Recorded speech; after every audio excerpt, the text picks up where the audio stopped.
A state and a country are both political terms that are used to describe geographical regions, but they refer to different things. State. A state is a political subdivision within a country. In the United States, for example, each of the 50 states is a separate political entity with its own government and laws, but they are all part of the larger country. Country. A country, also known as a nation or a sovereign state, is a self-governing political entity that has a distinct territory, population, and government. A country may have one or more states within its borders.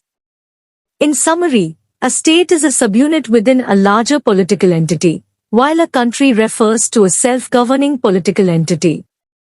रियासत और मुल्क दो मुख्तलिफ मफहूमत हैं जो आपस में मुख्तलिफ होते हैं। रियासत आमतौर पर एक खुद मुख्तार खित्ता होता है जिसके पास खुदकार इख्तियारात होते हैं। रियासत एक मुल्क का हिस्सा हो सकती है, जैसे अमरीकी रियासतें एक मुल्क में हैं। हर रियासत में एक हुकूमत होती है जो मुल्क की अंदर की ज़मीन पर इख्तियार रखती है और उसका अंदरूनी निज़ाम इंतज़ाम करती है। मुल्क आमतौर पर एक जुग्राफियाई खित्ता होता है जिसकी आबादी को एक खुद मुख्तार रियासत के जरिए इंतज़ाम दिया जाता है। एक मुल्क में कई रियासतें हो सकती हैं जो एक ही मुल्क के तहत इंतज़ाम की जाती है। फ़र्क यह है कि रियासत एक मुल्क के हिस्से हो सकती है, जबकि मुल्क खुद मुख्तार जुग्राफियाई खित्ता होता है जिसमें एक या ज़्यादा रियासतें शामिल हो सकती हैं। रियासत इख्तियारात के लिहाज से ज़्यादा खुद मुख्तार होती है, जबकि मुल्क के तहत तमाम रियासतें एक ही हुकूमत की ज़ेर इंतज़ामी होती है।